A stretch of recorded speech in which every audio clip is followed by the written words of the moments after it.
मेरी प्रियात्माओं, मेरा आज का विषय है मूर्ति पूजा भाग 2।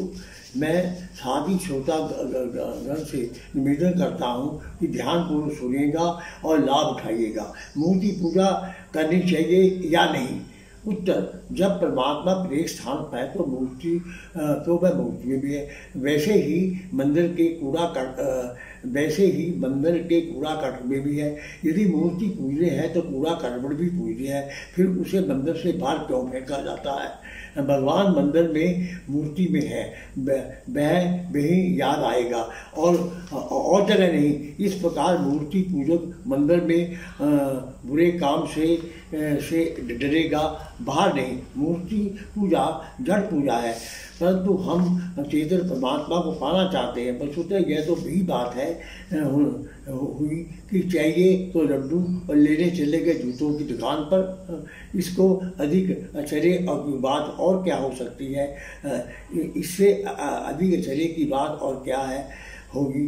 परमात्मा हमारे अंदर है और पूजा बाहर, गोद में बालक और नगर में टोरा। जैसे कबीर दास लिखते हैं, कस्तूरी कुंडल बसे मृग ढूंढे मन माही, ऐसे गड़गड़ पीब है दुनिया जाने नाही।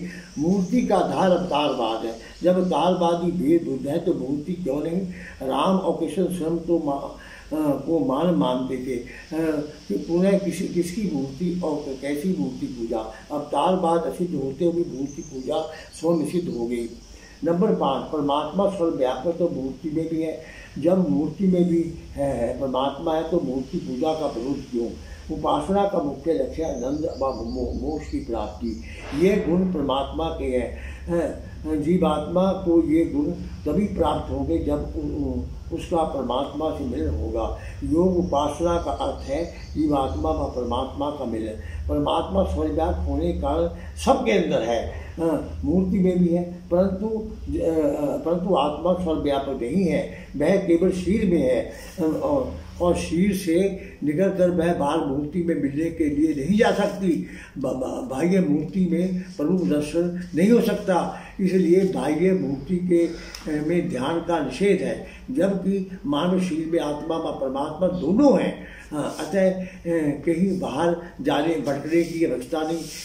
इसके विपरीत महर्षि दयानंद जी ने सत्याप्रकाश के 11वें श्लोक में माता पिता अतिथि आचार्य पति के लिए पत्नी, पत्नी के लिए पति को ही उपास्य देव के नाम से पुकारा है। उनके कहने का भाव ये है कि मूर्ति पूजा के स्थान पर इनकी तन मन धन से पूजा करनी चाहिए, क्योंकि यही पूजा और क्योंकि यही प्रभु पूजा है और यही सच्ची पूजा है। अतः मैं आपकी सेवा में मूर्ति पूजा के विषय में स्वामी विवेकानंद जी के जीवन की घटना वर्णन करता हूँ। स्वामी विवेकानंद जी घूमते घूमते अलवर राज्य में पहुँचे तो अलवर के महाराजा दीवान ने उनका भव्य स्वागत किया। महाराजा अलवर एक धार्मिक राजा थे, अतः विवेक उनके धर्म प्रचार से अत्यधिक प्रभावित हुए। इसके पश्चात एक दिन अलवर के राजा मूर्ति पूजा की निंदा करने लगे। उस समय स्वामी विवेकानंद जी की दृष्टि दीवार पर एक लटके हुए महाराज के चित्र पर पड़ी। उन्होंने उस चित्र को उतराया और हाथ में लेकर दीवान जी से पूछा, क्यों, यह महाराजा बहादुर का चित्र है ना? दीवान जी ने उत्तर दिया, हाँ। स्वामी विवेकानंद जी ने उसे भूमि पर रखकर दीवान से कहा, अब आप इस पर जरा थूकिए, अब आप इस पर जरा थूक दीजिए। अच्छा, ऐसा सुनकर सभी लोग एक बार स्वामी विवेकानंद जी की ओर फिर महाराजा के मुंह की ओर ताकने लगे। दीवान जी के अंत में बोले, क्या आप कह रहे हैं स्वामी जी, क्या हम महाराज के चित्र पर थूक सकते हैं? इस पर स्वामी विवेकानंद जी उत्तर दिया, महाराज का चित्र होने से इसमें क्या आ गया? इसमें महाराज स्वयं तो उपस्थित नहीं है, ये तो सिर्फ एक कागज का टुकड़ा है। हाँ, यह महाराज की तरह हिलजुल तो नहीं सकता, यह बात तो भी नहीं कर सकता, फिर भी आप लोग चुप क्यों खड़े हो? इसके पश्चात स्वामी विवेकानंद जी हंसते हुए कहा, हाँ मैं जानता हूँ आप लोग इस पर थूक नहीं सकोगे। महाराज के प्रति असमान प्रकट होगा। क्यों है ना ठीक। यह सुनकर सभी उपस्थित व्यक्तियों ने स्वामी विवेकानंद जी के कथन का समर्थन किया।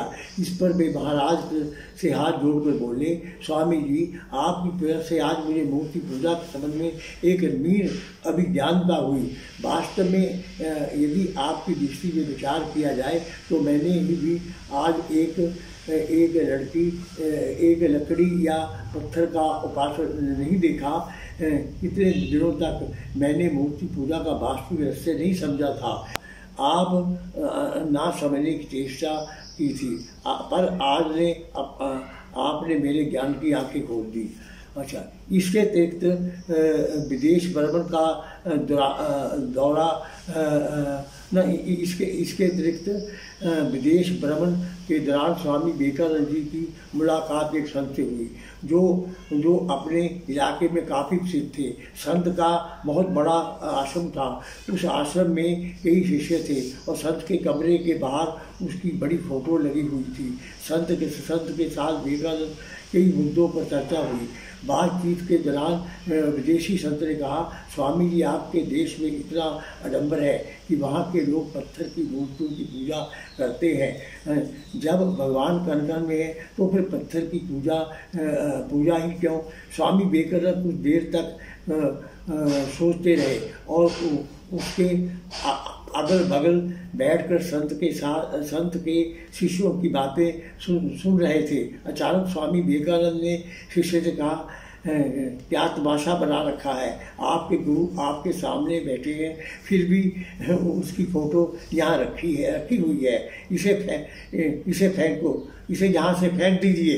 अच्छा, और जैसे ही स्वामी विवेकानंद ने फोटो फेंकने के लिए उस पर हाथ लगाया, उसके बगल में खड़ा एक शिष्य उसका हाथ पकड़ बोला, आपने हमारे गुरु का अपमान किया है। क्या आपके देश में संतों का इसी तरह अपमान किया जाता है।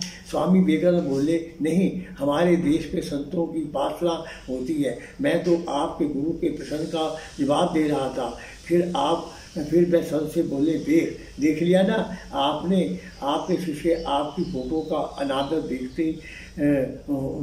आपके शिष्य आपकी फोटो का अनादर होते देखना नहीं चाहते, क्योंकि आपकी फोटो में इन लोगों की श्रद्धा है। अच्छा, इसी तरह भगवान कण में विराजमान है, लेकिन लोग मूर्ति पूजा करते हैं, उन्हें भगवान उसी में दिखाई देता है।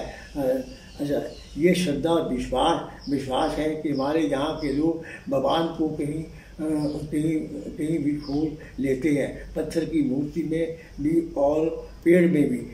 इस पर संत और उनके शिष्य निरुक्त हो गए।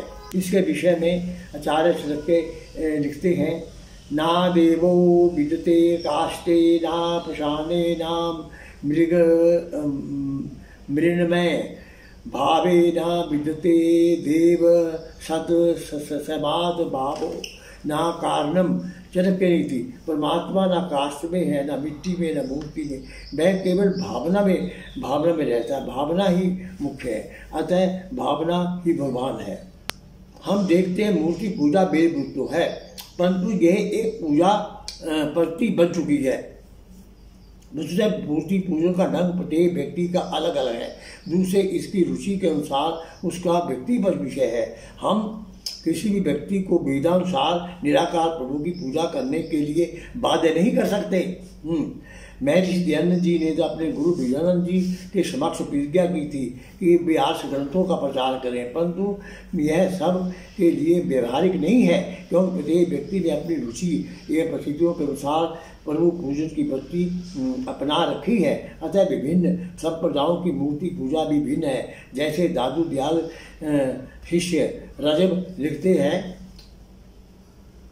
अपने अपने पंथ की सभी पजामे टेक, अवध्य में निशाना एक है, तीर अंदाज अनेक। अच्छा, संसार के विभिन्न संप्रदायों में मूर्ति पूजा तो विभिन्न है, एक पूजा पद्धति कभी नहीं हो सकती। तभी तो भारत में लगभग 5000 आर्य समाज हैं और लगभग 10,000 मंदिर हैं। अच्छा होगा कि मूर्ति पूजक इन मूर्तियों को परमात्मा न मानकर महापुरुषों की मूर्ति मानकर उनके गुणों को जीवन में धारण करके अपने जीवन को शेष बनाए और एक भी परमात्मा को सर्वव्यापक माने और आपस में प्रेम से जिए। जैसे ग्रंथ पंथ सब जगत के बात बतावन तीन, राम हृदय मन में लिया तन सेवा में लीन। इतना कहना काफ़ी होगा कि मूर्ति में ध्यान केंद्रित नहीं हो, तो मूर्ति में इतना कहना काफ़ी होगा कि मूर्ति में ध्यान केंद्रित नहीं होता, बल्कि ध्यान अस्थिर होता है, कभी आँख में, कभी कान में, कभी कहीं और कभी कहीं। तो मूर्ति में व्यक्ति का ध्यान केंद्रित हो ही नहीं सकता। जैसे महर्षि कपिल लिखते हैं, ध्यानम निर्विषय बने, सांख्य दर्शन 6:25, मन के निर्विषय होने का ध्यान, मन के निर्विषय होने का, मन के निर्विषय होने को ही ध्यान कहते हैं। अर्थात ध्यान तभी होता है जब मन में कोई विषय ना हो, चिंता दूर होते ही नींद आ जाती है। यह पता नहीं चलता कि नींद कब आ गई। यदि मन के में विषय आ गए तो मानव विषयों के विचार में फंस जाता है। जैसे कोई व्यक्ति किसी सुंदर महिला को देखने के बाद कभी उसकी आँख के बारे में सोचता है, कभी उसके नाक के बारे में सोचता है, कभी कपोलों के बारे में, कभी बालों के बारे में आदि। इसी प्रकार विचारों की श्रृंखला चल पड़ती है। मन में मूर्ति पूजा का ध्यान करने से उसमें केंद्रित नहीं होता, अपितु अस्थिर होता है। इसलिए मूर्ति को सामने रखने से प्रभु का ध्यान नहीं हो सकता। सब पत्थरों की मूर्ति पूजा सर्वथा व्यर्थ है। मैरी दयानंद लिखते हैं, मनुष्यों का ज्ञान जड़ की पूजा से नहीं बढ़ सकता, तो कुछ ज्ञान वह भी नष्ट हो जाता है। इसलिए ज्ञानियों की सेवा शब्द से ज्ञान बढ़ता है, पाषाण आदि से नहीं। मूर्ति पूजा से हानियाँ हम देखते हैं, परमेश्वर सर्वव्यापक होने से मूर्ति पूजा में है, परंतु उसकी भक्ति करने वाला आत्मा मूर्ति में प्रविष्ट नहीं हो सकता। अतः मूर्ति से तो उद्देश्य की पूर्ति नहीं हो सकती, क्योंकि भक्ति वाणी मूर्ति में प्रवेश नहीं हो सकती। वह तो आकाश में विचरण करेगी, तब आपकी यात्रा कौन सुनेगा।